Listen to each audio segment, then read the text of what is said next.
We are reaching new levels of spirituality. Although religious wars are still being fought, they are becoming less and less prevalent. We are beginning to connect with one another on higher levels of consciousness. The collapse of the Berlin Wall and the birth of freedom in Europe are examples of our expanding consciousness, as freedom is our natural birthright. As the consciousness of each person awakens, group consciousness becomes influenced as well. Every time you use your consciousness in a positive way, you are connecting with other people who are doing the same. Every time you use it in a negative way, you are also connecting to that. Every time you meditate, you are connecting with other people on the planet who are meditating. Every time you visualize good for yourself, you do it for others as well. Every time you visualize the healing of your body, you connect with others who are doing the same thing. Our goals are to expand our thinking and to go beyond what was to what might be. Our consciousness can create miracles in the world. The totality of possibilities connects everything, including our universe and beyond. What are you connecting with? Prejudice is a form of fear. If you're prejudiced, you are connecting with other prejudiced people. If you open your consciousness and do the best you can to work on a level of unconditional love, then you connect with the curve on the graph that is climbing upwards. Do you want to be left behind, or do you want to go up with the curve? Often there is a crisis in the world. How many people send positive energy to the troubled area and do affirmations that everything works out as quickly as possible and there is a solution for the highest good of all concerned? You need to use your consciousness in a way that will create harmony and plenty for all people. What sort of energy are you sending? Instead of condemning and complaining, you can connect with the power on the spiritual level and affirm the most positive results imaginable. How far are you willing to expand the horizons of your thinking? Are you willing to go beyond your neighbors? If your neighbors are limited, make new friends. How far will you stretch? How willing are you to change I can't to I can? Every time you hear that something is incurable, know in your mind that it isn't true. Know that there is a power greater. Incurable to me means that the medical profession simply hasn't yet figured out how to cure that particular illness. It doesn't mean that it's not possible. It means that we go within and find a cure. We can go beyond statistics. We are not numbers on a chart. Those are someone else's projections, somebody's limited mind thinking. If we don't give ourselves possibilities, we don't give ourselves hope. Dr. Donald Picciuto at the National AIDS Conference in Washington, D.C. said that we have never had an epidemic, ever, that was 100% fatal. Somewhere on this planet, someone has been healed of every single dis-ease that we have been able to create. If we just accept doom and gloom, we are stuck. We need to take a positive approach so we can find some answers. We need to begin to use the power within us to heal ourselves. We have other powers. It is said that we only use 10% of our brain, only 10%. What is the purpose of the other 90%? I think having psychic ability, telepathy, clairvoyance, or clairaudience are all normal and natural. It's just that we don't allow ourselves to experience these phenomena. We have all sorts of reasons why we don't, or why we don't believe we can. Little children are often very psychic. Unfortunately, parents immediately say, "Don't say that," or "That's your imagination," or "Don't believe in that foolish nonsense." The child inevitably turns off these abilities. I think the mind is capable of remarkable things, and I know for certain that I could go from New York to Los Angeles without a plane if I only knew how to dematerialize and rematerialize there. I don't know how yet, but I know it is possible. I think that we are capable of accomplishing incredible achievements, but we haven't the knowledge yet because we won't use it for our good. We will probably hurt others with the knowledge. When we can get to the point where we really live in unconditional love, then we can begin using the other 90% of our brains. Firewalking. How many of you heard about firewalking?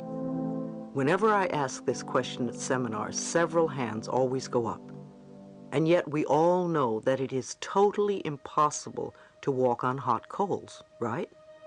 Nobody can do it without burning their feet. Yet people have done it, and they aren't extraordinary people. They are people like you and me, and they probably learned it in one evening by attending a firewalking workshop. I have a friend, Darby Long, who works with Dr. Carl Symington, the cancer specialist.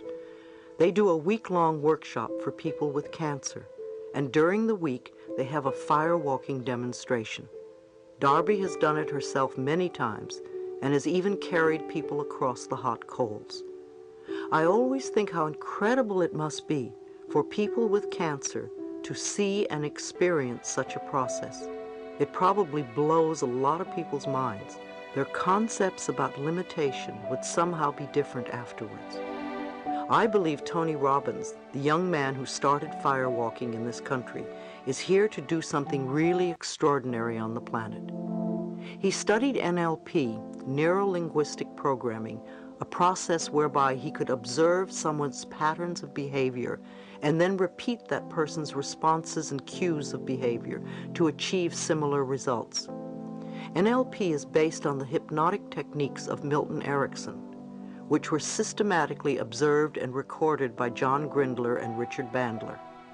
When Tony heard about firewalking, he wanted to learn it and in turn teach it to others. He was told by a yogi that it would take years of study and meditation. However, using NLP, Tony learned it within a few hours. He knew that if he could do it, anyone could do it. He has been teaching people how to walk on coals, not because it's a wonderful parlor trick, but because it shows them how to go beyond their limitations and fears. Everything is possible. Repeat with me. I live and dwell in the totality of possibilities. Where I am, there is all good. Think about these words for a minute. All good. Not some, not a little bit, but all good. When you believe that anything is possible, you open yourself up to answers in every area of your life. Where we are is the totality of possibilities. It is always up to us, individually and collectively. We either have walls around us, or we take them down and feel safe enough to be totally open to allow all good to come into our lives. Begin to observe yourself. Notice what is going on inside you, how you feel, how you react, what you believe, and allow yourself to observe without comment or judgment. When you can, you will live your life from the totality of possibilities. Part 5, Letting Go of the Past. The planet is becoming conscious as a whole. It is becoming self-conscious. Chapter 14, Change and Transition. Some people would rather leave the planet than change. Change is usually what we want the other person to do, isn't it? When I speak about the other person, I want to include the government, big business, the boss or co-worker, the Internal Revenue Service, foreigners, the school, husband, wife, mother, father, children, etc. Anyone other than ourselves. We don't want to change, but we want everyone else to change so our lives will be different. And yet, of course, any changes that we are going to make at all have to come from within ourselves. Change means that we free ourselves from feelings of isolation, separation, loneliness, anger, fear, and pain. We create lives filled with wonderful peacefulness, where we can relax and enjoy life as it comes to us, where we know that everything will be all right. I like to use the premise that life is wonderful, all is perfect in my world, and I always move into greater good. In that way, it doesn't matter to me which direction my life takes, because I know it's going to be wonderful. Therefore, I can enjoy all sorts of situations and circumstances. Someone at one of my lectures was going through a lot of turmoil, and the word pain kept coming up in the conversation. She asked me if there was another word she could use, and I thought about the time I'd smashed my finger by slamming a window on it. I knew if I gave in to the pain, I was going to go through a very difficult period. So when it happened, I started to do some mental work right away and referred to my finger as having a lot of sensation. By viewing what happened in that particular way, I think it helped to heal the finger much more quickly and to handle what could have been a very unpleasant experience. Sometimes if we can alter our thinking a little bit, we can completely change a situation. Can you think of change as an inner house cleaning? If you do a little bit at a time, it will eventually all get done. You don't have to do it all, however, before you begin to see results. If you change just a little bit, you'll begin to feel better soon.